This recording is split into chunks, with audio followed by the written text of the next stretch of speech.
أستغفر الله رب البرايا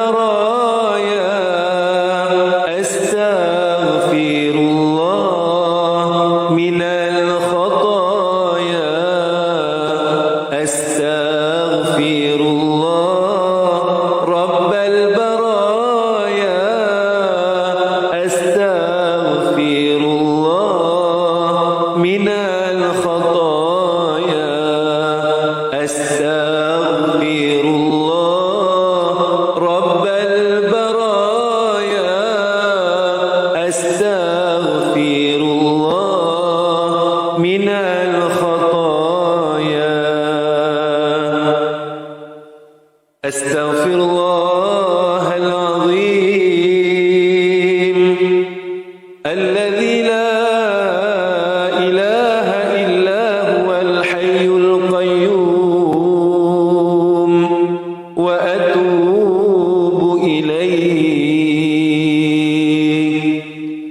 أستغفر الله العظيم الذي لا إله إلا هو الحي القيوم وأتوب إليه أستغفر الله العظيم الذي لا إله إلا هو الحي القيوم وأتوب إليه يا الله يا الله يا الله يا الله يا الله يا الله يا الله يا الله يا الله يا الله يا الله يا الله يا الله يا الله يا الله اللهم حاسبنا حسابا يسيرا اللهم حاسبنا حسابا يسيرا اللهم حاسبنا حسابا يسيرا اللهم حاسبنا حسابا يسيرا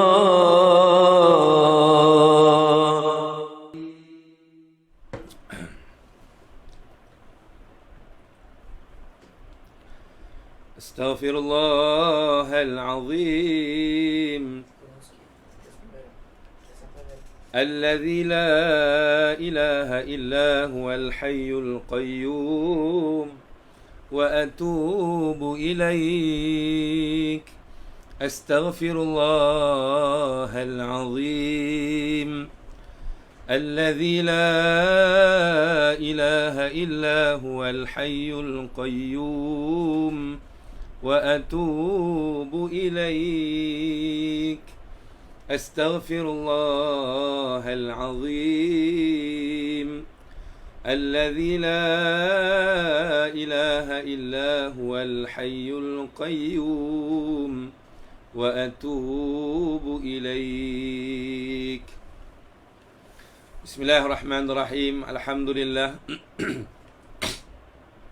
الحمد لله رب العالمين نحمده ونستعينه ونستغفره ونعوذ بالله من شرور أنفسنا ومن سيئات أعمالنا من يهده الله فلا مضل له ومن يضلل فلا هادي له أشهد أن لا إله إلا الله وحده لا شريك له وأشهد أن محمدا عبده ورسوله اللهم صل وسلم على سيدنا وحبيبنا محمد وعلى آله وأصحابه أجمعين أما بعد Assalamualaikum warahmatullahi wabarakatuh.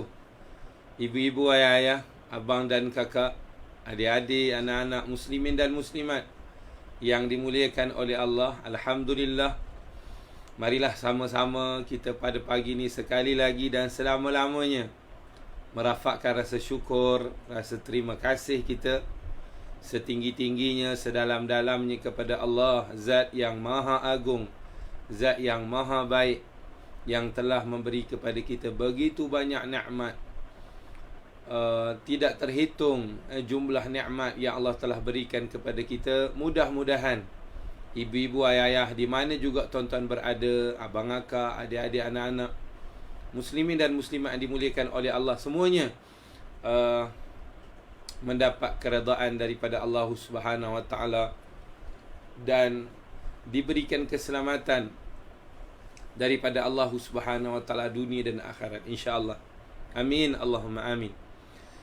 Yang keduanya, salawat dan salam tak lupa juga kita rafakkan kepada baginda kita yang mulia, baginda Nabi sallallahu alaihi wa ala alihi wa sahbihi wasallam. Yang ketiganya, ibu-ibu, ayah-ayah, abang dan kakak yang sangat saya hormati, jangan lupa untuk kita banyak-banyakkan berdoa kepada Allah, kepada ibu dan ayah kita, ibu ayah mertua kita jika ada, adik-beradik kita, sanak saudara kita yang dekat dan juga yang jauh, dan juga seluruh umat Islam, seluruh orang-orang yang beriman di mana juga mereka berada, sama ada yang masih hidup ataupun yang telah meninggal dunia. Baik ibu-ibu, ayah, abang dan kakak semuanya, selamat pagi, sabahal khair. Selamat pagi semuanya. Saya doakan mudah-mudahan ibu-ibu, ayah, abang dan kakak muslimin muslimat semuanya berada dalam keadaan sihat walafiat, diberi afiah oleh Allah Subhanahu Wa Taala. Mungkin di antara kita pada pagi ini ada yang sedang diuji oleh Allah dengan sakit dan sebagainya. Kita mohon pada Allah Subhanahu Wa Taala sebagaimana doa yang Nabi ajar, Allahumma ajurni fi musibati wa akhluf li khairan minha. Ya Allah, berilah ganjaran terhadap musibah yang engkau timpakan kepada kami, dan gantikanlah dia dengan perkara yang lebih baik. Baik ibu-ibu, ayah-ayah, pada hari ini hari yang sangat istimewa, sangat special, sangat bahagia bagi diri saya dan mudah-mudahan bagi tuan-tuan juga, bagi keluarga besar AQDH. Bang, ada bunyi ketang-tang apa tu?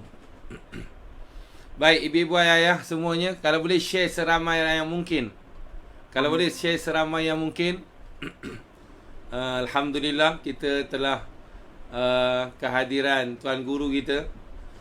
Kalau boleh saya minta tuan-tuan share sebanyak yang mungkin. Hari ini betul-betul saya minta ibu-ibu, ayah-ayah semuanya share lah 5 kali ke 10 kali ke, panggil adik-beradik kita, panggil kawan-kawan kita. Mudah-mudahan dapat istifadah, dapat faedah bersama daripada program kita pada pagi ini. Julung-julung kalinya episod yang pertama. Alhamdulillah. Mudah-mudahan Allah Subhanahu Wa Taala permudahkan dan berkati usaha yang tak seberapa ini kepada kita semua. Boleh insya-Allah? Dah share ke belum ni komen ni? Kak Latifah Abdullah. Tahan-tahan Kak. Lagi seminit, lagi 2 minit, kita panggil Tuan Guru kita keluar. Ini eksklusif live.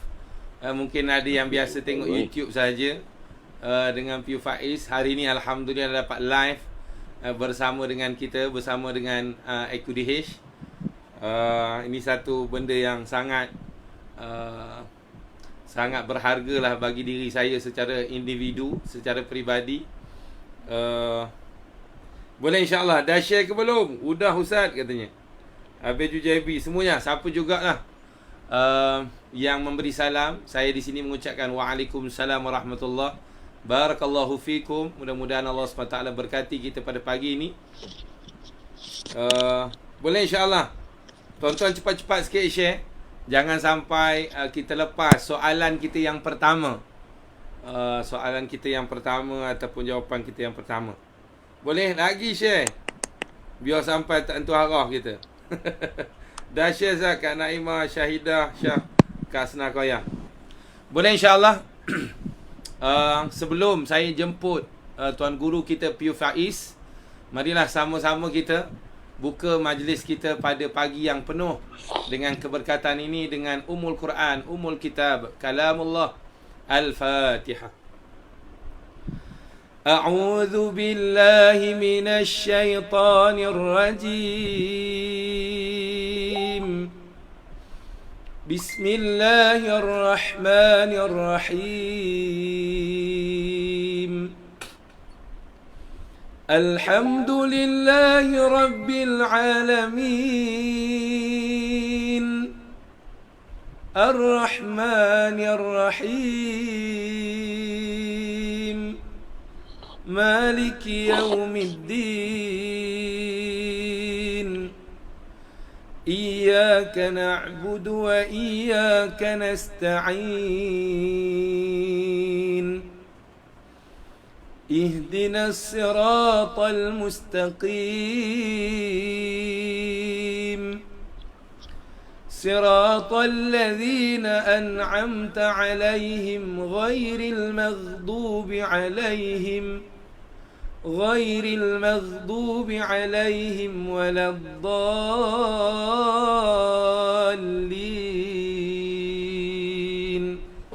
Amin amin ya rabbal alamin. Baik, kita terus saja sampai kita ringkaskan bicara dengan suara bebas.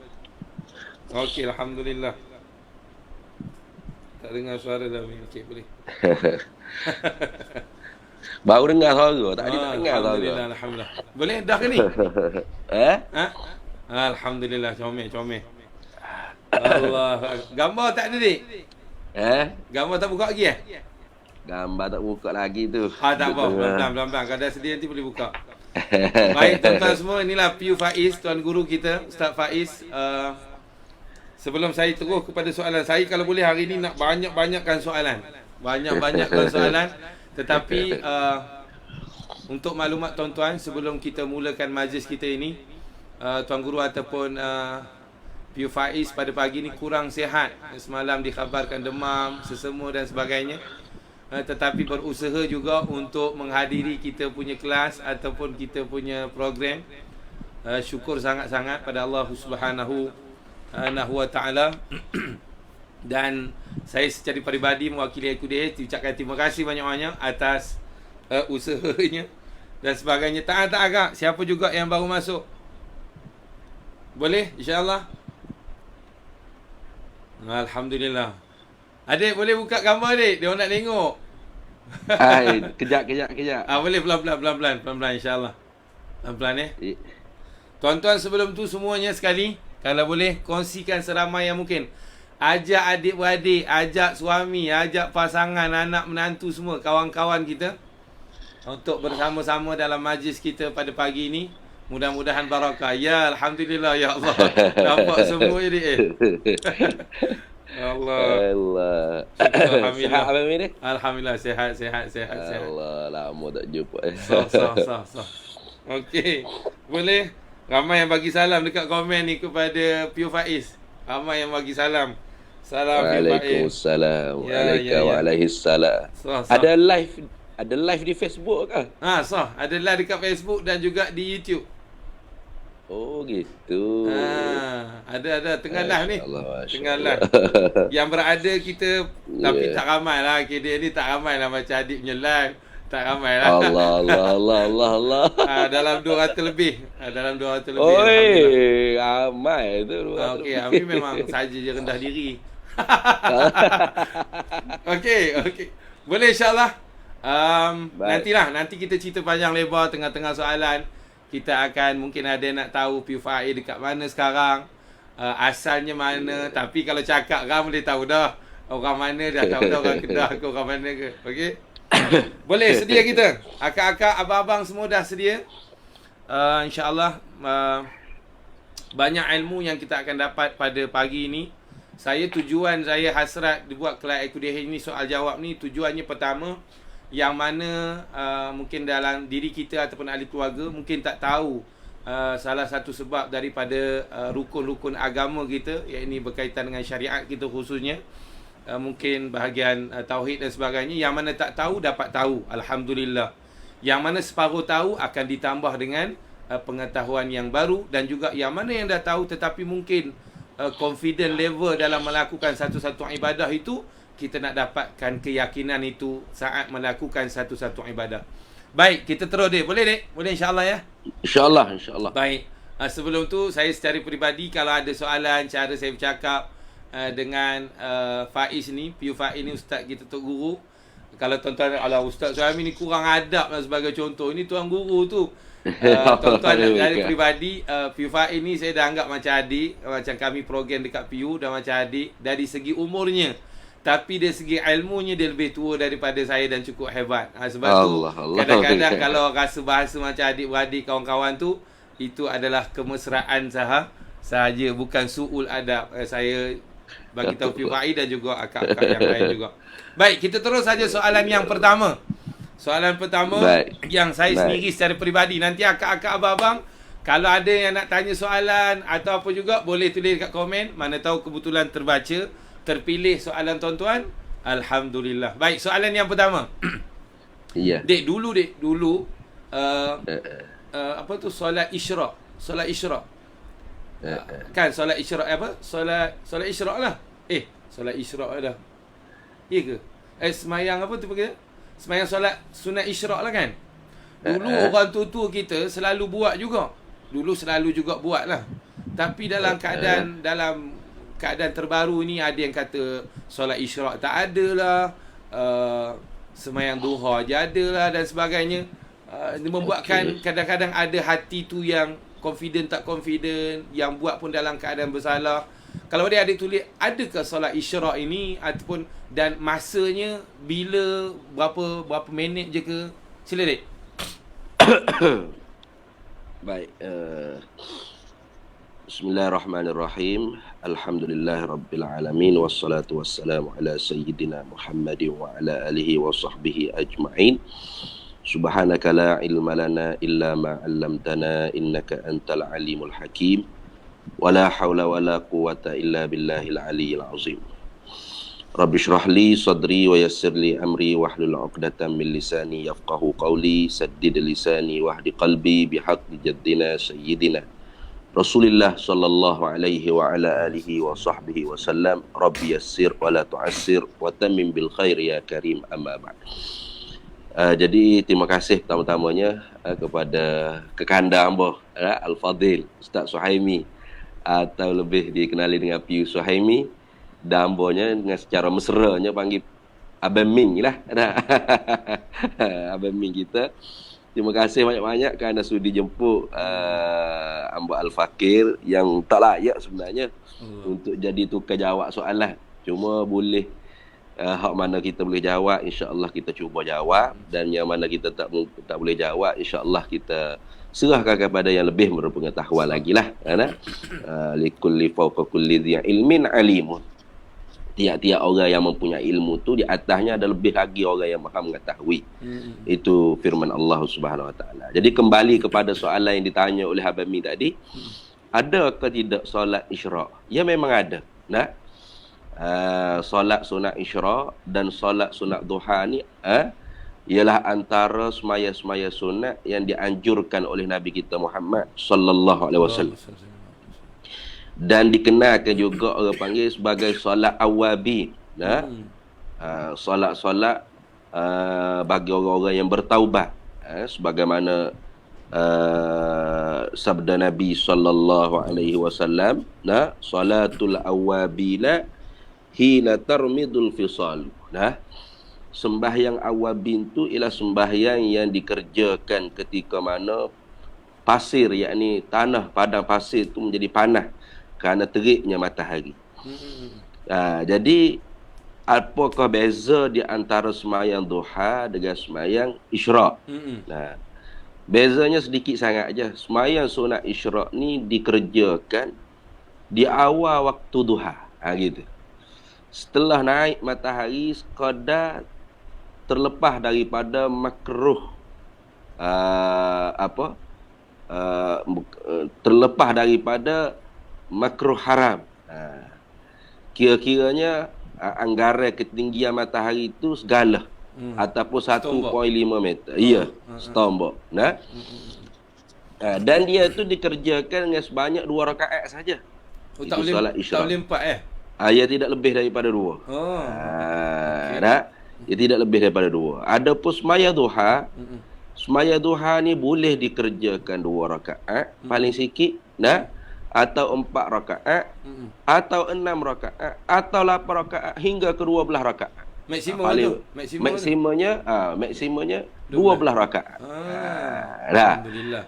Jadi itulah beza di antara semaya isyraq, sunat isyraq dengan semaya sunat duha.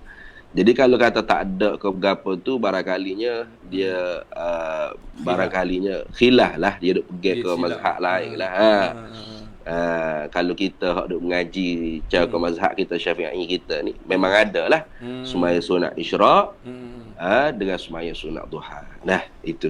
Oh, maksudnya di awal tu. Okey, andai kata katalah subuh kita sekarang pukul 6. Ya. Awal duha tu kata Tuan Guru Ustaz Muhammad Haji Jo ingat kurang lebih ulama kira lebih kurang 1 jam 16 minit selepas tambah waktu subuh. Ya. Katalah pukul 6 subuh, so pukul 7 suku tu bermulanya duha. Ya. So bermulanya duha, habis je so 7 suku tu kita boleh buat isyraq, habis je 2 rakaat isyraq, habislah waktu isyraq. Lebih kurang gitu. Ya, betul. Betul dah. So maksudnya pukul 8 dah tak boleh isyraq dah. Dah. Duha lah. Duha dah lah. Okey. Itu dah payah dah. Dia permulaan waktu duha. Waktu habis duha yang kata panggil waktu zawal tu pukul apa dik? Last boleh sembahyang duha. Allahumma salli ala sayyidina Muhammad. Kira-kiranya sebelum daripada 15 minit ke 10 minit ke? Mana sebelum daripada masuk waktu zuhur tu. Maksudnya last yang boleh kita sembahyang duha tu maksimumnya sampai pukul apa? Sebelum daripada orang panggil matahari tu betul-betul duduk berdiri di cacar atas kepala kita lah. Lebih kurangnya kalau kita kira Zuhur tergelincir kan? Tergelincir. Kurang lebih mungkin 10 minit 15 minit. Ada ke kurang lagi? Kurang lebih lagi pada tu maksudnya. Setengah jam lagi macam tu. Lebih kurang gitu. Lebih kurang sejam ke setengah jam ke 1 jam. Ya, betul. Katalah zuhur kita pukul 1 suku hari ni. Pukul 12 dah lah. Lebih kurang pukul 12 gitu dah habis. Lebih kurang pukul 12.30 tu dah habis dah. Ya, betul. Alhamdulillah. Gitulah tegak, sedap sikit. Okey, makcik semua. Ingat, pertama sekali solat isyraq ada. Yang mana tak ada, itu mungkin dia nakalkan ulama yang lain dan sebagainya. Tetapi bila kita sembahyang isyraq, itu tandanya benda itu ada, bukanlah satu benda yang bid'ah, satu benda yang tidak dianjurkan baginda Nabi SAW. Itu yang pertama. Waktunya di awal waktu duha, maksimum 2 harakat sahaja. Adapun solat duha paling kurang 2 rakaat, maksimumnya 12 rakaat sampai kurang lebih 1 jam sebelum waktu zuhur. Dan ada sebelum tergelincir matahari lah kiranya. Sebelum tergelincir matahari. Betul. Ya, sah. Ada juga yang mengatakan waktu duha ni dia ada afdalnya. Betul ke dik? Ya, betul. Waktu afdal dianya ialah setelah daripada kerja ke semaya isyraq tu lah. Ada yang kata macam waktu afdal dia lebih kurang pukul 10 lebih. Kat mana dapat tu? Dia tak pasti gitu. Dia selepas waktu syuruk.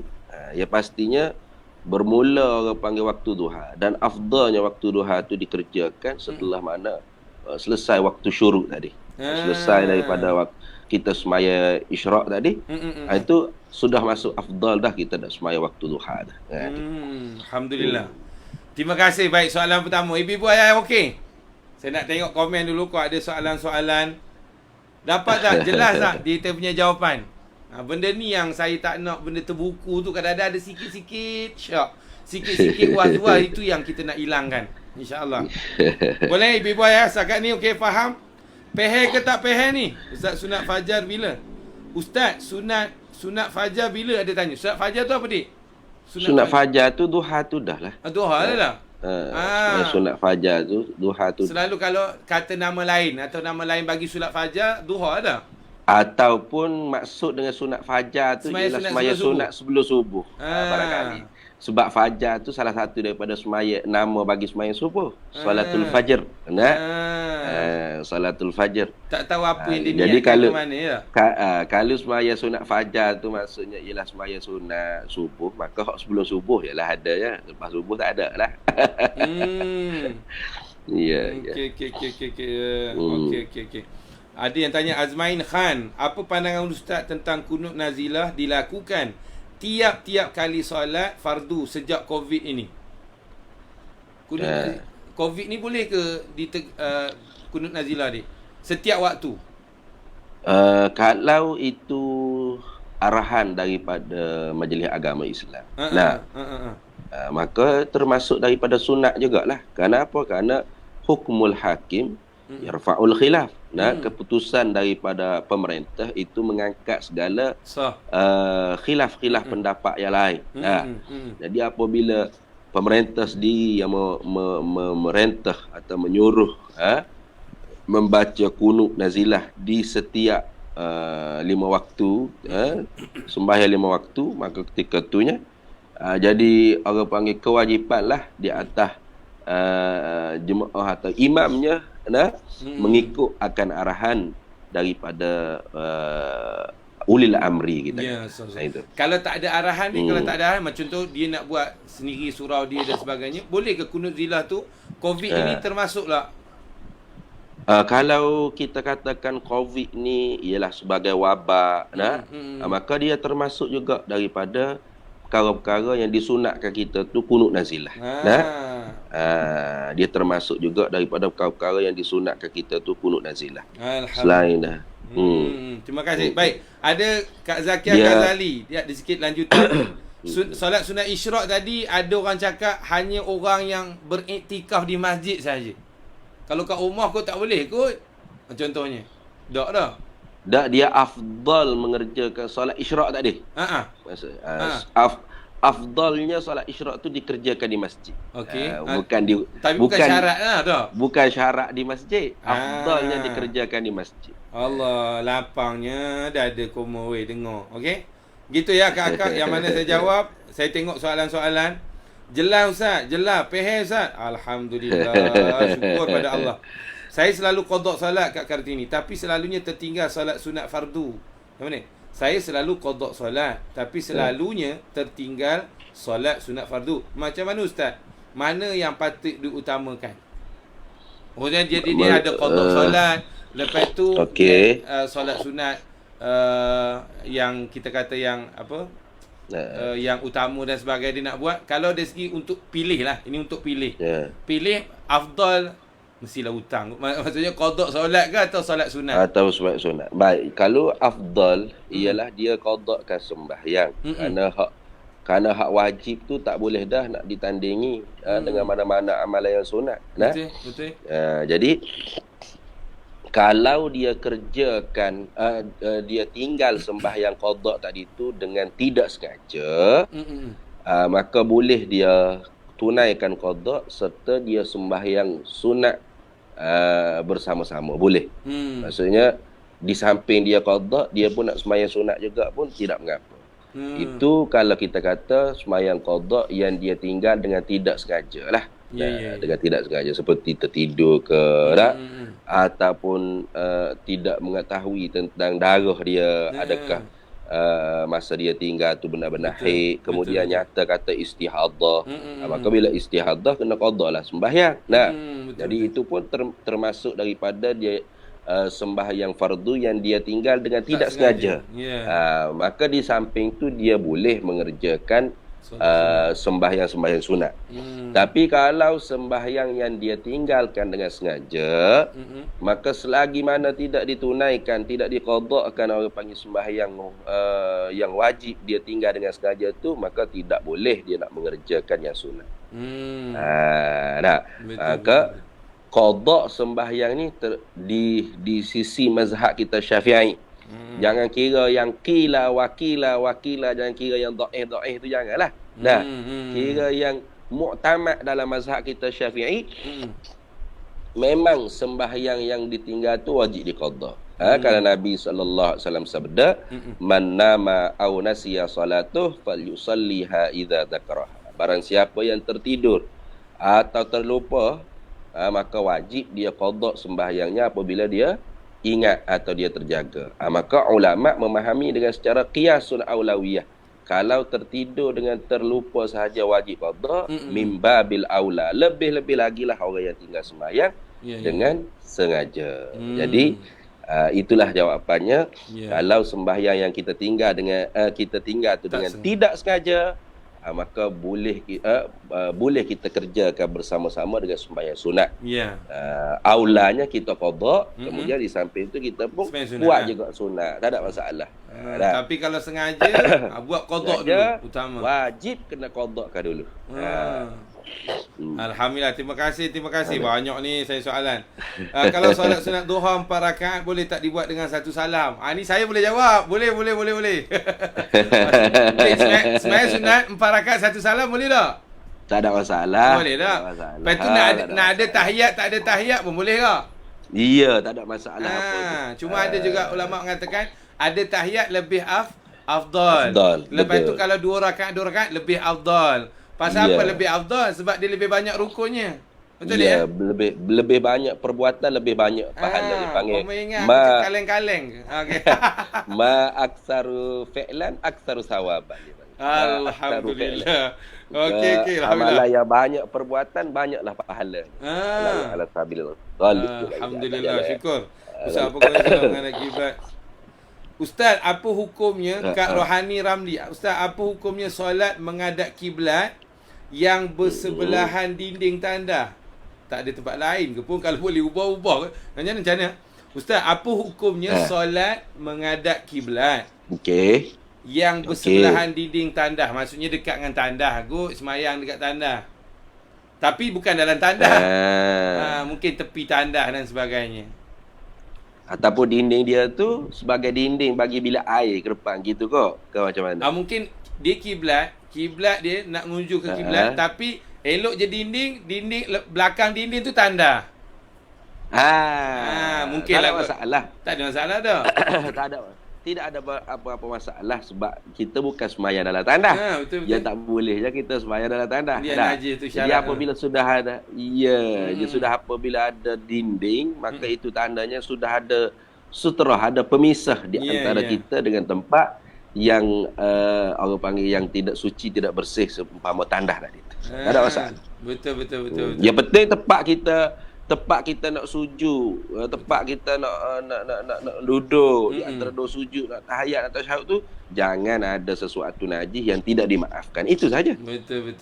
Sebab kita menghadap tu bukan kita duduk sebuah benda kita hadap. Betul. Gitu. Cerita pasal najis yang cakap tai cicak ni najis dimaafkan ke dik? Tai cicak najis yang tidak dimaafkan. Tidak dimaafkan ya? Kering ke? Ada yang kata kering dimaafkan lah, apa tak je lah. Tidak dimaafkan. Walaupun kering. Ya, kalau dimaafkan ni sesuatu yang umum balwa, maknanya sesuatu yang susah nak dihindari. Salah satu daripadanya perkara yang susah nak dihindari, contoh seperti tahi cicak di tempat tu terlalu banyak dan tahi cicak tu kering serta susah dah orang panggil kita nak elak, mesti terkenalah sikit contoh. Memang maka itu pun termasuk daripada dimaafkan. So jangan kata tahi cicak. So umpama kalau di Mesir dah. Di Mesir ni anjing terlalu banyak. Dia kadang-kadang dia anjing ni ya akak kaki sebelah ya kecincang, ya pacak kecing ya. Angin bertiup ke lekat di pasir mana-mana, lepas tu lekat di baju kita, maka itu pun termasuk umum balwa. Meratai bala. Maka ketika tu dia maaf. Dekat Mesir banyak anjing dia. Banyak. Ingat bukan Cina je banyak anjing. Mesir. Iya, betul. Yang bela anjing tu siapa? Orang Arab juga. Orang Islam lah. Orang Islam kita juga, tapi mazhab lain lah, bukan mazhab Syafi'i lah. Kalau mazhab lain boleh buat macam belaan ke? Dia ada di mazhab-mazhab lain tu boleh pegang anjing sebagai orang panggil nak jaga Penjaga rumah ke dah. Ataupun sebagai super kucing dah. Sebagai super kucing dah buat dia duk jaga. Jadi salah satu daripada sesuatu najis yang dimaaf tu ialah syaratnya, salah satu banyak lagi syarat dia ialah umum balwa, meratai bala, makna susah nak elak. Susah nak elak. Kerana itulah iza daqat ittasa'at. Apabila sesuatu tu jadi sempit, jadi susah nak elak, maka hukumnya ittasa'at, jadi luas. Kerana tu dimaafkan. Kerana jenuh kita nak elak daripada sesuatu yang susah nak dielak tadi. Jalan sikit kena tahi anjing, kena air kecil anjing ke apa. Nak elak benda tu sangat susah. Sehingganya kalau tidak nampak, tidak orang panggil jelas warna dia, bau dia, rasa dia, hanya syok-syok saja itu, maka dimaafkan. Tak ada masalah pun. Alhamdulillah. Baik. Abang Syahidan, saya punya soalan pun tak jawab lagi, raikan komen punya soalan ni. Jap. Saya kata Ustaz, kita banyak meninggalkan solat semasa muda, belum habis diqada. Macam mana solat tarawih pada bulan puasa? Maksudnya qada tu tak habis lagi. Kan adik kata tadi kalau kita tinggal dengan sengaja tak boleh sembahyang sunat ni. Habis qada tak habis lagi, sembahyang tarawih macam mana? Ada pun orang panggil sembahyang yang orang panggil jaga-jaga dapat. Tiap-tiap hari dapat. Syawal tak ada. Syawal tak ada tarawih. Tak ada. Tarawih ni tak ada lah. Melainkan hanya Ramadan saja. Maka di atas satu qaul pendapat ulama yang dhaif dalam mazhab kita Syafi'i, maka boleh juga dikerjakan tarawih itu selama mana dia tidak meninggalkan qada dia. Tu artinya dia tetap qada. Dia tetap qada, tetapi masa yang diperuntukkan untuk tarawih, dia nak rebut juga peluang untuk tarawih. Maka boleh. Di atas satu qaul dalam pendapat ulama kita, bolehlah kita nak mengerjakan tarawih. Syaratnya jangan ditinggalkan qada. Tapi kalau ikut jumhur tadi, langsung tidak boleh. Tarawih tak boleh. Yes, walaupun itu tarawih, kerana kita meninggalkan sembahyang dengan sengaja. Jadi perkara-perkara begini ialah termasuk dalam khilafiyah ulama. Maka kita kembalilah kepada yang mana orang panggil kita rasa rasa ihtiyat, rasa cermat dalam mengamalkan agama ni. Gitu.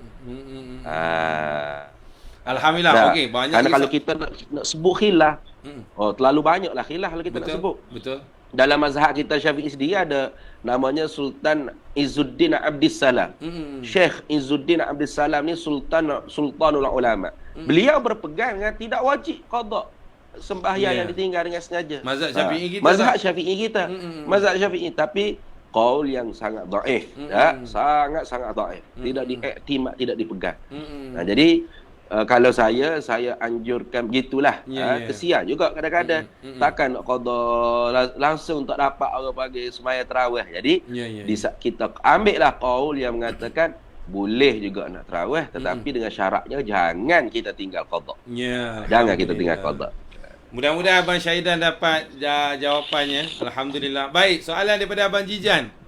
Assalamualaikum. Bacaan Al-Fatihah dan surah dalam solat terdapat gangguan seperti terbatuk yang panjang, tersasul yang berulang-ulang. Setakat mana tempoh yang boleh terus sambung ayat itu, atau ulang satu ayat belakang atau keseluruhan surah? Mungkin waktu dia baca tu dia lama sangat batuk tu. Bila lama sangat batuk, dah tak batuk tu, nak teruskan ayat tu ke atau nak ambil balik awal surah? Baik. Dia orang panggil masalah muwalat. Muwalat ni mana berturut-turut ni, dia melihat pada uruf. Uruf ni maknanya pandangan, kebiasaan ramai-ramai orang kalau lama seperti ni, putus ke tak putus lagi, orang panggil muwalat. Jadi kalau orang panggil lama sangat, kita kata sampai 5 minit dah. Putus dah tu. Sampai 4 minit. Itu bukan putus bacaan, putus urat dik. Putus urat batuk je tu. Putus orang batuk dia. Jadi kalau uruf mengatakan bahawasanya batuk ataupun tersasar dia ataupun lupa dia tu memutuskan muallak, maka wajib di start kembali lah Fatihah tersebut. Start pada awal. Jadi kalau setakat orang panggil berapa saat saja, kita kata dalam 5 saat ke batuk dah. Batuk. Batuk tu dalam 2 3 4 saat, 5 saat aja. Uruf kata tak putus lagi muallak lah. Maka terus sambung lah. Terus sambung saja. Dia surah tu tak bagus. Jadi dia kembali dia takut kepada surah Fatihah tu. Dia takut surah Fatihah. Ya, kerana Fatihah tu rukun. Ya, Adapun surah-surah lain tu sunat saja. Ya, cukup baik. Alhamdulillah, okey. Mudah-mudahan Abang Jijan kita yang setia dengan Kelas Today dan juga Kak Siti Azia kita dapat. Ustaz, saya nak tanya ada lagi tadi tu. Mana surah pilihan terbaik waktu solat duha. Ada ke surah pilihan ataupun ini hanya aja ijtihad para alim ulama saja ke baca ke mana? Ada dik? Surah pada semaya sunat ni tidak orang panggil ketetapan. Tidak ada ketetapan lah kita nak baca surah apa, nak baca ayat mana. Tak ada masalah. Kita nak baca Fatihah saja pun sah. Kita nak baca dengan surah yang pendek-pendek pun sah. Asal kata kita baca tu tidak memberatkan kita. Jadi surah apa kita nak baca dalam Allahumma shalli ala Muhammad, dalam sembahyang duha kita tu tidak dinyatakan oleh ulama surah gapo kita nak baca. Bolehlah kita nak baca surah Asy-Syams pun boleh. Surah Wadduha rakaat kedua surah Wadduha pun boleh. Jadi rakaat pertama wasyamsi wadduhaha wal qamari idza talaha boleh. Kemudian rakaat kedua kita nak baca wadduha wal laili idza saja pun boleh. Itu kata setengah-setengah ulama. Bolehlah. Sebab makna surah tu kot ni noh. Orang panggil ada tafaul dengan waktu duha tu. Jadi wasyamsi wadduhaha ada waktu duha disebut. Jadi rakaat kedua wadduha wal laili idza saja tu ada disebut waktu duha. Jadi kalau kita nak baca surah mana-mana lah selain pada pun tak ada masalah. Tak ada masalah. Macam semain tarawih selalu baca surah Al-Qadar, kan tak? Ya, betul. Mudah-mudahan itu satu doa dah. Ya, betul. Okey. Amal ni, ini memang soalan ni cukup baik dengan Piu Faiz sebab dia adalah mudir madrasah ataupun pondok moden dekat Sungai Buloh ni. Dia ramai pelajar, dia kata ni makcik Sairah kita. Makcik Sairah ni memang istiqamah dengan Kelas Today ni dik. Dia tanya, Ustaz, macam mana saya nak kejutkan cucu saya supaya bangun awal subuh sedangkan dia sekolah tahfiz. Sejak PKP malah berbenur, Ustaz. Boleh tak bagi tips sikit? Kalau dia ada. Aduh. Inilah masalah pelajar-pelajar tahfiz ke, pelajar madrasah ke, pelajar pondok ke. Itu jadi masalah dia. Kerana apa? Kerana bila dia duduk di madrasah, dia selalu bangun awal. Dia kena bangun awal, dia makan tak berapa enak, tak berapa sedap. Dia balik rumah balik dendam kot. Yes, apabila balik ke rumah, dia anggap ini sebagai satu betul-betul bebas daripada penjara. Qada. Tidur secukupnya, sepuas-puasnya. Memang. Sebab ada sebulan je, dik. Sebulan je. Kadang-kadang iyalah, betul lah. Lepas sebulan masuk madrasah balik, masuk madrasah balik. Jadi sebab tu kadang-kadang bila balik daripada cuti, balik ke rumah, lepas tu buka balik madrasah, buka balik pondok, tengok pelajar tu dah gemuk-gemuk, dah gemetok habis lah. Kenapa? Memang dia balas dendam betul-betul bila balik ke rumah. Dan inilah perkara yang selalu juga ibu bapa madrasah kami ni mengadu. Macam mana Ustaz? Nak pergi pondok, bangun awal. Tapi bila balik ke rumah, liat sangat-sangat nak bangun. Cukup baik. Alhamdulillah. Jadi kalau ada tak ada cara lain lah. Doa banyak. Ibu bapaknya mesti kena tegah lah. Kena tegah, kena curah air seperti ketegasan guru di madrasah juga. Jadi jangan kita anggap kata bahawasanya didikan tu hanya berlaku di madrasah saja. Di madrasah memanglah guru-guru warda akan keju, akan rotan, akan simbah air, akan denda kalau lewat masuk sembahyang dan sebagainya. Perkara-perkara yang seperti ini juga mesti kita kena terapkan juga bila di rumah kita. Supaya anak-anak kita tu tidak anggap bahawasanya perkara ni hanya ada di madrasah. Bila balik ke rumah ini balik ke rumah dah hilang dah perkara tersebut. Ya, sah. Okey. Ramai ni, cukup banyak soalan. Saya kalau nak, pertamanya nanti saya nak minta maaf kepada akak-akak semua ya. Kalau tak dapat raikan soalan dan sebagainya, yang mana dapat, Alhamdulillah. Yang mana tak dapat pun Alhamdulillah lah. Yakin kepada Allah Subhanahu Wa Taala. Baik, ada yang tanya. Mau saya nak tanya, nanti 13 Oktober ni kat Selangor, air tak ada sampai 16 Oktober. Alamak. Boleh tak kita berwuduk guna spray botol macam kita buat masa umrah haji tu? Sebab air limited, air kekurangan. Baik. Jadi kita nak ambil sembahyang guna spray. Nak jawab boleh terus, tak boleh. Nak jawab tak boleh langsung pun tak boleh. Bagaimana jawapannya?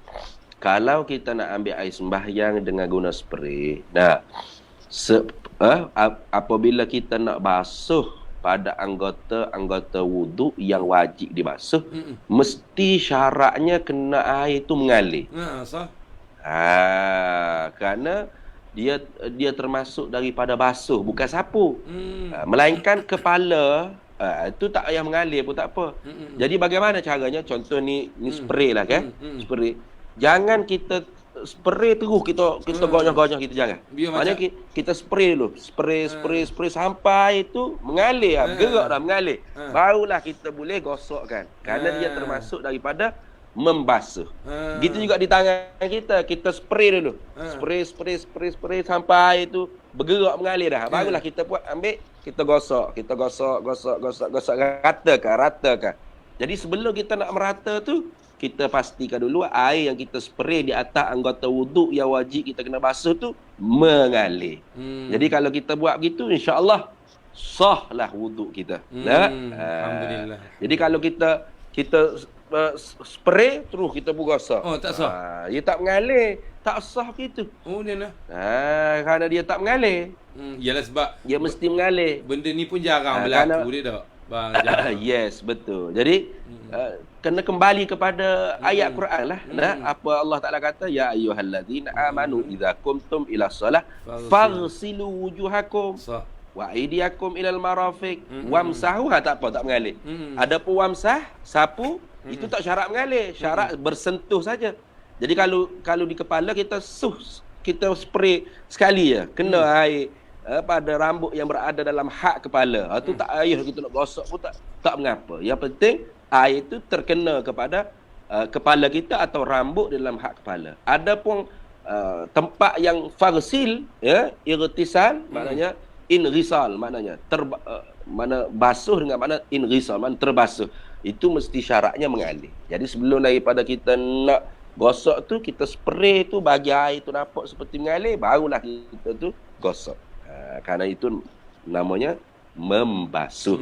Beza dengan menyapu.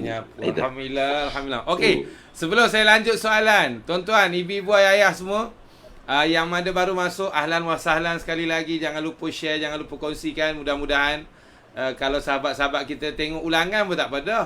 Mungkin dia balik kerja petang nanti ke malam nanti. Mudah-mudahan dia tengok ulangan, dia dapat juga istifadah daripada jawapan-jawapan Al-Fadhil Ustaz Piu Faiz kita. Dan memang banyak soalan-soalannya. Baik, sebelum tu saya nak tanya, dah dapat teka belum? Piu Faiz ni orang mana agak-agak? Piu Faiz ni agak-agaknya orang mana? Sebelum saya teruskan soalan, sila jawab. Piu Faiz ni orang mana? Dia tengah komen ni, tengah tulis komen sebelum saya lanjutkan soalan. Okey, sementara akak-akak jawab soalan, Piu Faiz ni asalnya daripada mana? Saya terus nak tanya, banyak soalan. Dik, dia rakaat pertama, Dik, dia lupa dia dah buat tahiyat awal.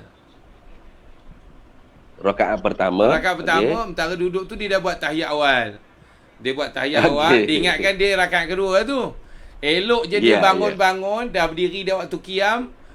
Baru satu rakaat rupanya.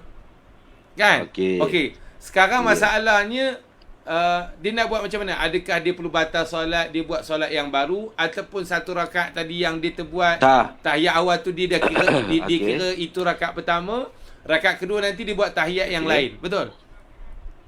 Macam mana? Baik.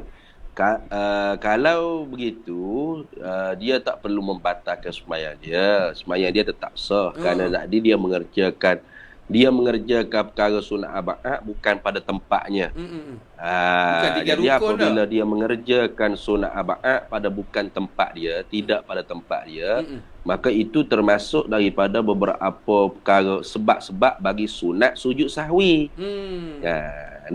Jadi pada rakaat yang kedua tetaplah dia kena tahiyat awal kerana tahiyat awal yang dia kerjakan pada rakaat pertama tu tidak dikira, tidak diiktibar kerana bukan pada tempat dia. Kemudian oleh kerana dia mengerjakan sunat arba'ah dalam keadaan lupa, bukan pada tempat dia, maka nanti akhir sebelum nak beri salam nantinya sunat dia sujud sahwi. Alhamdulillah. Sujud sahwi jangan lupa 2 kali sujud. Ya dek Ya, betul. Sujud sahwi jangan sekali ya, sujud sahwi 2 kali. Kali tu sujud sejadah. Sujud sejadah tau. Lepas tu bacaannya boleh baca sebagaimana yang kita belajar daripada kecil tu dah. Subhanaman la yanamu wala yashu. Kalau tak hafal, baca je lah subhana rabbiyal a'la. Betul tak? Wah, boleh juga. Tak ada sebab masalah. kalau tak hafal nak macam mana kan? Baca subhana rabbiyal a'la. Kalau tak hafal juga nganga je lah. Bukan bacaan tu bukan syarat tadi. Bacaan waktu tu bukan sunat saja, sunat saja. Ya. Duduk 2 kali. Waktu duduk tu baca nak diam ke ataupun baca sebagaimana yang kita baca Rabbi fili warhamni wajburni? Boleh juga baca Rabbi firli warhamni wajburni pun boleh, atau kita tak nak baca pun tidak ada masalah. Sebab duduk tu hanya untuk menceraikan antara 2 sujud tadi. Alhamdulillah. Okey. Ramai yang jawab ni. Dik, betul ke jawapan dia orang ni, Dik? Yang soalan tadi tu. Faiz orang mana? Boleh dikatakan satu orang pun tak ada kata selain daripada Kelantan. Semua Kelantan. Aduh. Macam mana boleh tahu Kelantan? Slang tu dah sorok dah. Ya Allah ya Rabbi ya Karim. Okey, terus pada soalan. Saya kalau boleh macam mana? Baik. Macam mana, Dik? Baik. Terus pada soalan. Dik, ini masalah darah. Masalah darah nyamuk ni. Okey. Yang kata darah najis tu, dia ada 2 soalan. Satu darah yang daripada luar, satu darah daripada dalam badan. Contoh, abang ni semayang, tiba-tiba nyamuk pukul nyamuk. Boleh tahan juga. Ada lebih kurang. Boleh tahan juga, tapi tak adalah banyak sangat darah nyamuk. Kok mana pula? Bukannya besar kucing kan? Maksudnya itu darah. Adakah solat tu batal? Sama ada itu dikira najis baik pada pakaian tengah solat dan sebagainya. Maksudnya itu darah daripada luar lah. Ataupun mungkin juga waktu korban. Kan waktu korban, contoh adik sembelih korban, sembelih, kadang-kadang kan ada darah yang terpecik dekat kena kain ke, kena baju ke dan sebagainya. Adakah boleh bawa pergi solat? Tu pertama. Dan yang keduanya, contoh kita luka. Kan ada luka, luka kita lah kat hospital ke apa ke. Lepas tu darah tu tiba-tiba bila semayang tu tiba-tiba dia meresap kat baju kita. Agak zahir lah nampak darah tu. So adakah dikira najis, batal solat kita? Cerita pasal darah ni lah, baik daripada luar ataupun daripada dalam kita. Baik. Darah ni tak kira lah daripada diri kita sendiri atau daripada luar, dia kira sama saja najis. Najis. Dia kira sama saja najis. Cuma bezanya apakah darah tu dengan fi'lul fa'il, fi'lul musalli, atau tidak daripada perbuatan musalli. Itu jadi beza. Jadi seperti kita kata semayang tadi, kita kata kita pukul nyamuk. Itu perbuatan daripada musalli dia panggil, daripada perbuatan kita sendiri. Orang yang solat, orang yang solat. Maka kalau perbuatan musalli, fi'lul musalli, maka tengok darah tersebut banyak ke sikit. Kalau kita tengok lagi kitab yang sebut, kalau banyak tu lebih daripada qadar duit 5 sen tu lah. Jadi banyak lah tu. Jadi kalau banyak dengan sebab perbuatan kita, batal lah. Maka batal, tak boleh. Baik. Kemudian kalau kalau bukan perbuatan kita, seumpama kita kata seperti luka tadi, ya. Luka tadi tu bukan seperti bukan orang panggil luka, bukan kita yang buat pecah darah ke apa, bisu tak kira lah. Dia pecah dengan sendiri. Maka hak tu tengok. Kalau dia lalu kok jalan dia, maknanya darah tu dia lalu, contohlah darah tu daripada paha lah, daripada punggung, lalu kok mana? Dia akan pergi ke paha, ke betis. Jadi kalau dia lalu kok jalan dia begitu, walau banyak macam mana pun tidak ada masalah. Kerana bukan perbuatan dia sendiri. Bukan yang dia buat sendiri. Bukan orang panggil darah tu dia duduk kutih, duduk main-main sampai pecah. Bukan. Tapi dia pecah sendiri. Maka tu banyak mana pun dimaafkan. Syaratnya lalu kut jalan dia. Jangan luka di punggung, lepas tu darah tu naik ke atas kepala. Bermakna dia sendiri yang mengalihkan darah tersebut. Maka tu sikit pun tak maaf. Walaupun sikit pun tak maaf. Sebab dia tu bermain-main dengan najis. Dia bermain-main dengan najis. Tu sedikit pun tidak dimaafkan. Jadi kalaulah bukan fi'lul fa'il, bukan perbuatan dia seorang, maka hak tu dimaafkan walau banyak sekalipun syaratnya lalu darah tersebut mengikut jalanan dia yang sepatut dia kena lalu. Gitulah. Seperti sahabat-sahabat Nabi dalam peperangan. Sahabat-sahabat Nabi dalam peperangan kan? Apabila duk tengah semayang tu luka dipanah ke dia apa, tak teruskan semayang. Kenapa? Kerana bukan dia yang buat. Dan darah tu mengalir mengikut jalanan dia. Sama juga nak cabut panah. Sahabat dulu dia semayang bius. Zaman dulu mana ada bius. Nak cabut panah apa, akad takbir Allah Akbar, khusyuk dia tu tak sedar. Ketika itulah orang pun cabut panah. Jadi darah tu mengalir kok jalan dia. Walau banyak sekali pun sah, ada masalah. Syaratnya bukan dia yang buat. Jadi kalau dia duk main darah tersebut, memanglah darah tu bukan dia yang buat, tapi bila dah pecah tu dia duk ambil, duduk pegang. Tu tak boleh, walau sikit pun batal. Ya. Oh, alhamdulillah. Dia kata duk semaya, lepas tu rasa basah dah punggung dia pun ambil tengok. Darah memang batal, tu ambil lalu. Tu bah lalu. Aduh. Alhamdulillah. Ya Allah, kita lagi 10 minit. Sebab tu saya ringkaskan bicara, banyakkan salam. Okey, Dik. Baik. Ibu-ibu ayah, maaf mungkin soalan ini, tetapi ialah sudut fiqah. Kadang-kadang perempuan bila ambil wuduk, selalu khususnya, kadang-kadang keluar angin daripada arah faraj ataupun arah depan. Adakah membatalkan wuduk, ataupun mungkin kalau tengah solat angin keluar, kalau angin keluar kok macam ketut tu dah makruf dah, dah faham dah. Ini keluar kok faraj. Adakah membatalkan wuduk? Kalau batal wuduk mudahlah, kalau batal wuduk batallah solat. Bagi perempuan dia lain sikit lah perempuan dengan laki-laki ni. Dia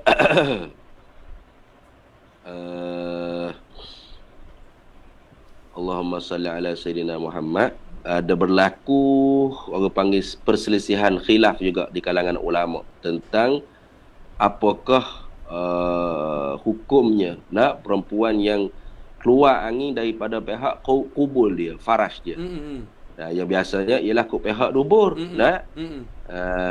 Tetapi dia orang perempuan ni kubul dengan dubur tu dua-dua lubang belaka, faraj belaka dua-dua. Ni agak mahal sikit. Jadi kalau kita ikut dalam hadis Nabi sallallahu alaihi wasallam, ini juga menjadi hujah pendapat ulama yang mengatakan batal wuduk ataupun sembahyang perempuan yang keluar angin daripada faraj. Nabi sallallahu alaihi wasallam sabda, la wudu'a illa min sautin aw rihin. Tidak perlu mengambil wuduk melainkan kerana adanya orang panggil bunyi, atau terdapatnya bau. Saut tu makna suara lah. Hmm. Suara. Jadi daripada hadis ni alim ulama kita ambil dengan secara umum. Mana? Iaitu walaupun bunyi tersebut ataupun angin tersebut, bunyi yang keluar daripada faras sekalipun, kalaulah berbunyi, bersuara, maka batal juga wuduk dia. Dia ambil secara umum gitu. Kalau ada pandangan yang kata tak batal? Jadi di sananya bila kita sebut kata ada khilaf, bermakna ada juga ulama yang mengatakan yang keluar daripada farash tu tidak membatalkan seumpama angin. Kalau tak silapnya Imam Ibnu Qudamah. Dia kata itu tak termasuk angin dia kan? Kalau tak silap lah Imam Ibnu Qudamah. Kalau tak silap saya kan kena cek balik. Kena cek balik. Ataupun Syekh Dardir sendiri daripada mazhab Maliki. Dia kata seumpama angin yang keluar daripada kubul perempuan itu tidak membatalkan wudu. Itu dalam mazhab Maliki kalau tak silap saya lah. Tu. Tidak orang panggil batalkan wudu dengan keluarnya angin daripada kubul atau zakar, laki-laki dan perempuan. Mana tahu daripada kita pun keluar juga orang panggil angin. Boleh katanya Imam Ibnu Abidin kata tidak membatalkan wudu. Itu kata setengah daripada ulama. Begitu juga kata Imam Dardi tadi daripada mazhab Maliki. Syekh Ad-Dardi ni daripada mazhab Maliki. Dengan syaratnya tidak berbunyi. Tidak berbunyi. Jadi perkara orang panggil keluar angin melalui faras ni termasuk daripada perkara yang dikhilafkan oleh ulama lah. Perkara yang termasuk daripada dikhilafkan oleh ulama. Artinya ada yang mengatakan batal, ada yang mengatakan tidak batal. So kalau kita nak ambil macam ni dik, kalau benda tu berlaku kepada diri kita, yang ni perempuan itu secara jarang-jarang, bolehlah kita ambil pandangan yang batal. Tapi kalau dah jadi macam satu masyaqqah, satu benda yang susah, bolehlah kita berpegang kepada pandangan. Boleh ke macam tu dik? Betul, boleh. Bolehlah. Kalau benda tu orang panggil jarang-jarang berlaku, kita ambil lah ulama yang mengatakan batal. Lebih berhati-hati. Kena ihtiyat. Jadi kalau orang panggil selalu berlaku hingga menyusahkan kita, maka kita ambil lah pendapat yang mengatakan tidak batal. Pulak tangan ambil wuduk je rojanya. Buat kat 10 kali tak sembahyang. Duk kejaraan. Ada. Ya, betul. Okey Dik, kita lagi 5 minit. Ya Allah, cepat benar berlalunya. Okey, cerita pasal trade in emas ni Dik. Ini banyak lah. Abang Mi pun dulu sekarang yelah, hidup orang senang, banyak emas. Dia kata trade in emas ni tak boleh. Padahal kita tahulah kalau kat kedai secara umumnya bila kita trade in ni dapat harga tu mahal sikit. Mahal lah RM20-30 contohnya. Tapi kalau kita jual, lepas tu kita beli emas yang baru, so harga dia ambil barang kemas lama kita tu jadi murah sikit. Kenapa Islam melarang trade in tu? Dia kebimbangan ada riba lah. Kebimbangan ada riba lah di situ. Riba maksudnya? Contohnya? Tak faham. Dia orang panggil syarat dia mesti kena orang panggil qobak nak. Kena terima orang panggil cara dia kita kena jual dulu harga kemas tu. Lepas tu bila dapat duit kita akad kita akad jual beli. Macam mana dah? Allahumma salli ala sayyidina Muhammad. Dia kena ada orang panggil taqabud fil hal. Itu bahasa dalam kitab sebut taqabud fil hal. Maknanya transaksi atau pertukaran ketika tu mestilah berlaku dalam satu masa. Gitu. Tapi kalau tak boleh masalah lain. Kalau trade in tu pun macam tu juga. Okey. Kalau trade in pun waktu tu juga. Contoh Okey. Abang Mi ada satu rantai. Okey. Abang Mi Okey. letak, okey, saya mau trade in lah. Saya mau jual ini yang lama punya. Saya mau angkat ini baru punya. Okey. Yang lama tu Ha. 1,000 sebagai contoh. Sebagai contoh 1,000. Okey. Yang bekas emas baru yang Abang Mi nak ambil ni 2,000 contohnya. Okey. Ha ha You ha. trade in, you hantar, you kasih ni, you angkat baru, you tambah 1,000. Contoh. Kalau trade in. Berbanding dengan kalau kita jual saja, jual aja kat token tu. Okey, kalau you jual, tadi kalau you trade in saya angkat 1,000 you punya emas lama.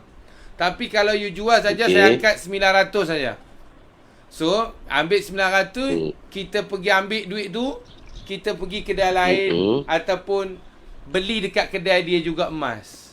So maksudnya bila trade in tu dia ambil harga emas tu akan jadi mahal sikit. Kalau kita tapi kita jual juga kat dia. Trade in tu maksudnya jual lah, cuma jual tukar. Maksudnya macam mana? Macam tu lah. Dia kalau yang setahu saya lah tentang trade in ni, kokok mana pun dia mesti orang panggil kena ada dua syarat. Syarat. Dua syarat ni mesti kena ada. Pertamanya mutamathilain, nah. Mutamathilan maknanya mesti sama berat timbangan. Tu mesti kena sama berat timbangan, nah. Kemudiannya syarat yang kedua mesti taqabud fil hal atau fil majlis. Maknanya diserah dan diterima tu pada satu masa dalam satu majlis. Dah. Jadi tapi masalah taqabud tu dia kena tengoklah tertakluk kepada orang panggil mata wang, harga mata wang ketika itulah. Nah. Tidak boleh orang panggil, tidak dibenarkan untuk menangguh masa serah tu. Tu mesti orang panggil kita serah emas lama, kemudian penjual tu serah emas baru tu sama berat ketika tu juga. Kalau tidak jadi riba. Kalau tidak jadi riba. Jadi dua syarat tu mesti. Pertamanya mutamathilain, kemudiannya mesti taqabud fil hal. Mutamathilain tu sama berat, kemudian mesti taqabud fil hal. Maknanya terima emas dengan bayar tu ketika tu juga. Dia tak boleh orang panggil terima emas ataupun bayar pada masa lain-lain. Gitu ya. Tu kalau tidak lagu tu, kalau tidak ada taqabud fil hal atau fil majlis, dia jadi riba. Jadi riba nasiah ke apa macam mana Allah A'lam lah tu kena tengok baliklah kitab muamalat lah maksudnya. Jadi setahu saya lah. Jadi kalau bab-bab emas, bab-bab muamalat ni kena rujuk kepada hak lebih pakar lah. Tentang muamalat emas ni. Jadi setahu saya pertama mutamathilain tentang trade in emas. Mesti mutamathilain. Mesti sama berat timbangan dia. Dia macam hukum tajwid je, mutamathilain. Mesti kena sama berat, itu syarat dia. Yang keduanya tadilah taqabud. Jadi mutamathilain itu supaya kita dapat elak daripada riba al-fadl, riba lebih tu, riba al-fadl, itu tujuannya al-mutamathilain. Kemudian taqabud fil majlis tadi tu supaya kita elakkan daripada riba nasiah. Riba nasiah. Jadi hak saya tahunya syarat nak trade ini mesti dua perkara ni kena ada supaya terelak daripada riba al-fadl dan riba nasiah. Itu ya. Allahu akbar. Itulah rupanya kalau kita ni kita terima kasih pada para alim ulama kita. Kalau ulama kita tak terangkan, alah jadi biol lah kita masing-masing. Ayat Quran tahu dah. Wa ahallallahu al-bai'a wa harrama ar-riba. Ayat Qurannya tahu tapi penjelasannya tu tak tahu. Oh, faham Quran kepala otak sendiri jahanam. Okey, soalan yang terakhir, kita dah lewat dah ni. Lepas ni kita ada sedikit pengumuman bagi madrasah. Baik, soalan yang terakhir adik. Boleh dah insya-Allah? Kita takut sebab dalam kesibukan Faiz kita ni. Baik, soalan terakhir sedikit berkaitan dengan iddah isteri ni. Iddah isteri yang sama ada kematian ataupun kalau kematian ataupun tak mati, khususnya pada kematian. Apa yang boleh dia buat, apa yang contoh macam selalu kalau suami dia mati aja, adakah dia memang dah tak boleh pergi kubur? Muktamad, tak boleh pergi kubur langsung. Start bermula laki dia meninggal dunia. Itu yang pertama. Yang keduanya, contoh, kalau seorang mak kan, dia meninggal kematian suami, takkan dia tak, contoh dia dekat KL. So, dia tinggal seorang-seorang, anak ni nak jaga dekat Ipoh. Takkan, sebab ada yang lebih, tak tahulah lebih berhati je lah. Mungkin dia tak faham ke ataupun dia tak tahu, dia ingatkan tak boleh. Dia nak pergi rumah anak ataupun anak dia nak ambil dia untuk duduk dekat Ipoh. Mak tak boleh keluar rumah. Apa semua dah nak edah. So, apa batas yang benda yang boleh buat dengan tak boleh buat? Sebab ada juga yang terlalu berhati-hati sampai nak pergi rumah anak tu pun dia kata tak boleh. Ada pula yang terlalu rock kapok pula, nganga je tu betul-betul. So, apa batasan dia? Itu soalan terakhir. Baik, ialah perempuan perempuan yang kematian suami ataupun dicerai oleh suami. Dia mempunyai iddah, dan di dalam masa tempoh iddah dia tu dia wajib kena ihdat, dia panggil tak? Ihdat. Dalam tempoh ihdat, dalam tempoh dia beriddah tu dia wajib kena ihdat. Mana ihdat ni dia tidak boleh sesuka-sukanya keluar merayau-rayau nak berjalan ke sana kemari. Itu tidak boleh. Mereka perkara-perkara yang orang panggil kewajipan ke atas diri dia. Seperti nak cari lauk, nak makan ke apa semua, bolehlah. Dan dia tak boleh orang panggil nak pakai berwangi-wangi, nak pergi kerja boleh lah. Jadi kalau orang panggil perkara tersebut menjadi kewajipan di atas dia, keperluan di atas dia, hajat bagi dia, yang tak dapat tidak dia kena buat, kena pergi. Maka ketika tu tidak ada masalah lah dia nak keluar, nak beli barang ke barang dapur dan sebagainya. Tu. Kalau anak dia datang tadi boleh ambil lah. Macam mana tu? Maksudnya ialah disebabkan dia tinggal seorang-seorang kan, maknya bapaknya baru meninggal. Ya. Dalam 2 minggu lepas mak meninggal, anaknya nak ambil maknya daripada KL bawa pergi duduk rumah dia dekat Ipoh. Tak ada masalah. Boleh dah. Tak ada masalah benda tu. Tapi syaratnya, kalau disinggahkan RNA saat makan, boleh? Memang waktu hajat manusia dah, tak boleh lari daripada makan. Tak ada lari daripada makan. Tu yang takut kalau yang terlalu berhati-hati tu, mak tak boleh makan dan sebagainya kan. Lapar dia mati dia kalau tak makan. Jadi dianya tak boleh orang panggil macam keluar sesuka hati, nak pakai orang panggil berhias-hias lah. Berhias-hias tu tak boleh lah. Ada pun tak ada. Kita kata keluar, anak ambil sebab mak duduk seorang kat rumah, tak ada siapa yang nak jaga, nak balik tu. Itu termasuk daripada keperluan. Hajat dia, tak boleh, tak dapat tidak. Maka tak ada masalah apa. Yang pentingnya dia mak dia tadi tu tidak berhias, tidak berjangak, tidak orang panggil itu. Pakai biasa-biasa cukup. Kerana dia masih lagi dalam iddah. Dalam tempoh iddah dia tu dia wajib kena ihdat. Sebab kalau lelaki tak tackle dah tak boleh kahwin pula dah. Itu pasal tu tak boleh hias-hias dah. Kena tunggu 4 bulan 10 hari. Tapi kalau pakai bedak kat rumah boleh. Seorang-seorangnya. Seorang-seorang. Mana? Yalah macam kan dia duduk rumah seorang-seorang. Dia pakai bedak kat rumah, dia depan ke dapur macam tu je lah. Boleh lah. Dia duduk kat rumah dia seorang-seorang, tak ada tunjuk kat orang, tak apa lah. Dia maksudnya nak mengelakkan daripada orang nampak berhias. Ya, betul. Bukannya betul. Dilarang berhiaskan diri. Berhias bukan. Untuk orang. Untuk orang. Tak boleh. Itu ihdat tu begitu. Allah ya Rabbi ya Karim. Itulah tengok tuan-tuan, banyak lagi soalan ni. Kalau saya tengok komen, saya punya soalan pun tak habis lagi. Tuan-tuan punya soalan pun Allahu Akbar. Baik, saya bimbang sebab Pifai ini agak sibuk. Dia menguruskan madrasah, dia ada anak murid, dia ada kelas-kelasnya dan sebagainya.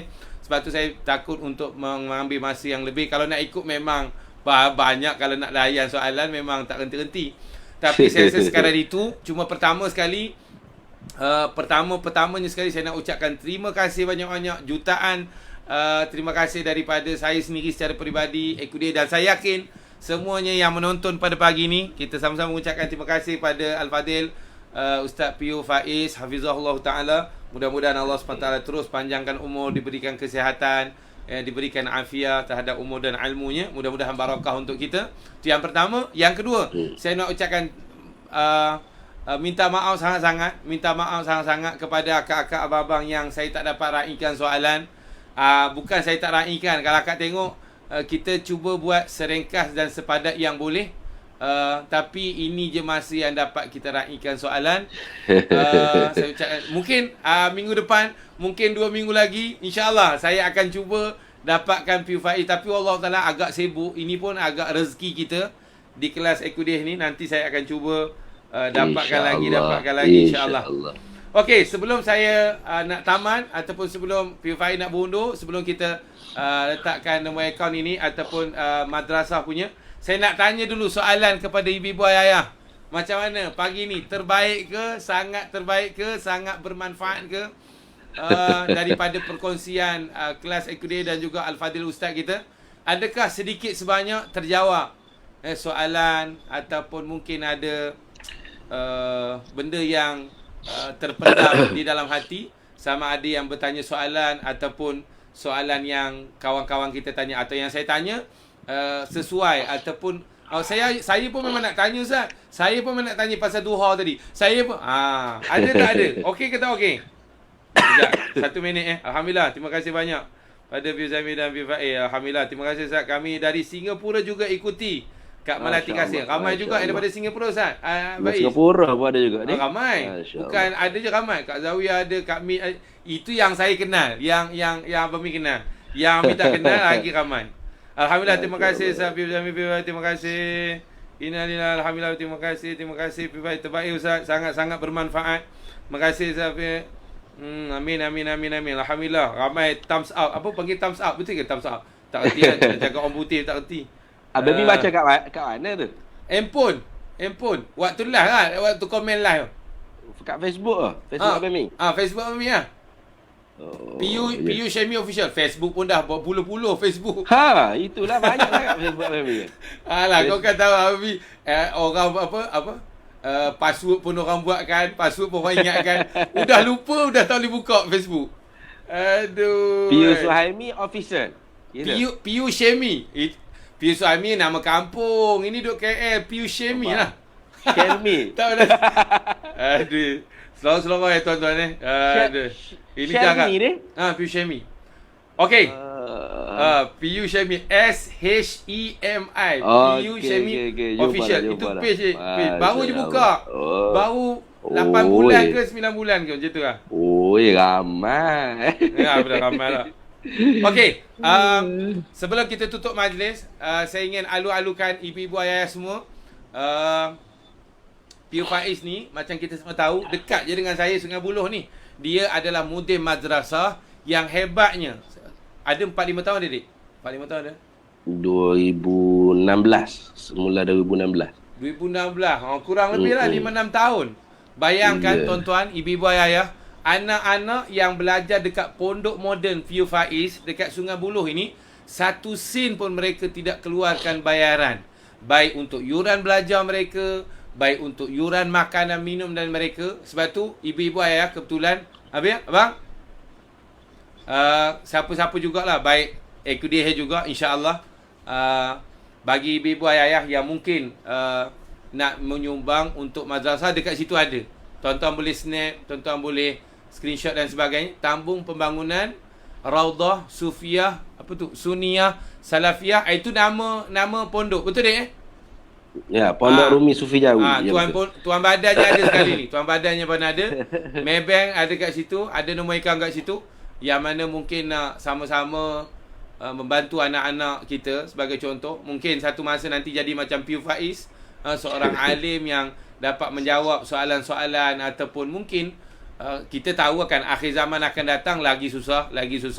Kita tahu zaman akan lebih juhala atau makin susah. Sebab tu kalau ada anak-anak dari pondok PU Faiz menjadi alim ulama ataupun bermanfaat bagi manusia akan datang, mungkin ada sedikit sumbangan daripada kita, mudah-mudahan menjadi jariah, mudahan jadi amal jariah buat kita, sama ada kita masih hidup ataupun yang telah meninggalkan kita. Baik, saya rasa sekadar itulah kot. Boleh Dek? InsyaAllah. Mungkin kata-kata terakhir yang ada orang nak dengar, kata-kata terakhir daripada adik sebelum Abang Mi tutup majlis. Kata-kata apa Abang Mi? Bukanlah terakhir tu macam nak pergi. Maksudnya apa-apa juga harapan juga, mungkin sentiasa nasihat kepada kami-kami ni. Nak kata apa tak tahulah juga. Cumanya apa yang dijawab tadi tu kalau orang panggil ada yang tersalah dan sebagainya, minta dirojokkan kepada yang lebih alim, lebih berpengetahuan. Kerana mungkin orang panggil ada yang tidak kemah ke daripada jawapan tersebut, kerana saya kurang sihat pagi ni. Duduk sesema, duduk batuk. Jadi apa yang kita dapat kongsikan pada pagi ini daripada jawapan dan sebagainya, mudah-mudahan itu memberi manfaat lah untuk kita semua. Dan apa dia panggil, buah samarah daripada ilmu tu tidak ada yang lainnya melainkan beramal. Karenanya annasu halaku illal alimun, manusia itu binasa sekaliannya melainkan orang yang berpengetahuan. Wal alimun halaku illal amilun, dan orang yang berpengetahuan pun binasa juga, melainkan dia beramal dengan ilmu yang dia tahu. Wala amiluna halaku, dan orang yang beramal juga akan binasa semua sekali. Illal mukhlisun, melainkan orang yang beramal serta ikhlas dalam amalan dia. Jadi buah daripada ilmu tu ialah amal, dan buah daripada amal tu ialah keikhlasan kita. Jadi mudah-mudahan apa yang kita tahu ni kita amalkan dengan ikhlas dan diberikan orang panggil oleh Allah Subhanahu Wa Taala taufik dan hidayah sehingga kita dapat mati dalam iman dan Islam dan dalam keadaan saadah, insya-Allah. Itu sahaja. Adik ramai yang minta doa, ambil barakah doa adik. Sikit doa insya-Allah. Masya-Allah. Abang lebih berkat lagi. Dah. Bismillahirrahmanirrahim. Allahumma inna nas'aluka wa natawassalu ilaika binabiyyika sayyidina Muhammadin sallallahu alaihi wasallam nabiyyir rahmah. Amin. Inna natawajjahu bika ila rabbina liyaqdi hawaijana bihaqqi silsilatil ulama'il muhaqqiqin wal awliya ta'ala min masyariqil ardi wa gharabiha barriha wa barriha min usulihi wa furu'ihim iqdi hawaijana ya Allah wa iqdi hajatina ya Allah. Amin ya Allah. Allahumma inna nas'aluka salamatan fid din wa afiyatan fil jasad wa ziyadatan fil ilmi wa barakatan fil rizq wa taubatan qabla al maut wa rahmatan indal maut wa maghfiratan ba'da al maut. Amin ya Allah. Allahumma hawwin 'alaina fi sakaratil maut wa najata minan nar wa al'afw indal hisab. Allahumma ahyina bil iman wa amitna bil iman wa ahshurna bil iman wa adkhilna al jannata ma'al iman ya aziz ya rabbal alamin. Allahumma inna Allahumma nawwir qulubana bi nuri hidayatika ma naqta bi nuri syamsika abadan abada fattahu ya ali. Allahumma ja'alna min ibadika salihin. Allahumma ja'alna min ibadika al-mu'minin. Allahumma ja'alna min ibadika al-mukhlisin wa la taj'alna min ibadika al-fasiqin wal munafiqin wal kafirin. Amin. Rabbi fanfa'na bi barakatihim wahdina al-husna bi hurmatihim wa amitna fi tariqatihim wa mu'afatin min al-fitani wa sallallahu wasallam ala sayyidina Muhammad wa ala alihi wa sahbihi wasallam walhamdulillahi rabbil alamin. Alhamdulillah. Sekali lagi minta maaf atas segala kekurangan daripada pihak saya ataupun Ekudir kepada Piu Faiz dan juga Ibu Ayah sekalian, dan juga terima kasih juga daripada saya dan juga Ekudir kepada Piu Faiz dan semua juga yang hadir. Kita tangguh majlis kita pada pagi ini sama-sama dengan tasbih kafarah dan suratul an. Subhanakallahumma wa bihamdika asyhadu an la ilaha illa anta astaghfiruka wa atubu ilaik. Bismillahirrahmanirrahim. Wal 'asr innal insana lafi khusr illa alladhina amanu wa 'amilus solihat wa tawasaw bil haqq wa tawasaw bis sabr. Wabillahi taufiq wal hidayah. Assalamualaikum warahmatullahi wabarakatuh. Makasih dik, makasih. Bye bye. Waalaikumsalam warahmatullahi. Insyaallah jumpa lagi dik, jumpa nanti. Insyaallah baby. Allah ya Allah. Alhamdulillah. Ada kelas dik? Boleh keluar? Boleh keluar dah. Nak boleh keluar dah tak? Ada kelas tak? Ada pukul 9.30 ni. Oh. Adik nanti Abi tanyalah nanti kalau tiap bulan berapa adik? Minggu insya-Allah. Minggu mana pun ikut ke lapangan adik, tapi hari Khamis pagi. Mana sebulan sekali lah gitu. Sebulan sekali. Pengisian lebih kurang gini santai-santai gitu lah. Santai-santai gini lah insya-Allah. Boleh. Kalau adik nak betul-betul lock setiap Khamis minggu pertama pun boleh supaya mudah jadual adik je lah. Supaya adik senang set time. Minggu. Tapi hak moleknya Ha. minggu kedua dengan minggu keempat tu. Boleh belakang. Ami ikut adik Kalau boleh, kalau kedua lock boleh. boleh. Okey, InsyaAllah. insyaAllah. Mudah adik nak susun jadual, Ami pun senang nak cari ustaz-ustaz kan. Untuk ada. InsyaAllah. Boleh. Okey dek, terima kasih banyak sekali dah. Baik. Apa-apa nanti Ami Kurang masalah. sehat sikit hari ni, ya Allah. Tak apa. Ini pun dah comel ni. Ami takut. Kalau hang jadi baring jawab soalan pun boleh dek. Jangan rasa susah. Sebelum dia tanya. Itu hari lah Ami jumpa hang anak dua orang dah. Itu seorang kan. Itu hari seorang. Lah itu dua orang ni, tiga orang lah. Betul. Oh, tiga dah? Udah bersalin belum? Betul. Yang ketiga? Dah bersalin lah. Dah umur berapa dah? Yang ketiga ni? Setahun ada? 60 bulan dah? 2 tahun lebih dah. Yang nombor 3 ni? Yang sulung? Yang sulung tu Mau 5-6 tahun 6-7 tahun dah? Betul. Subhanallah. Lama tak jumpa Mami. Dia kata selalu kan tengok adik jawapan-jawapan pasal tu baguslah, jawapan-jawapan yang bagus-bagus lah. Agak bagus-bagus. Saya waktu tengok Abang Min dikundang lagi kah? masih dekat Laguna ni Laguna dekat Tasik Biru ni. Tasik Biru tu lah. Tasik Biru live ke ni? Ya Allah, tak lah. tutup. Lah lagi. La ilaha illallah, tutup lah. Tutup lah. Aduh. Okey dia nanti rehat dia yang ada kurang sihat tu.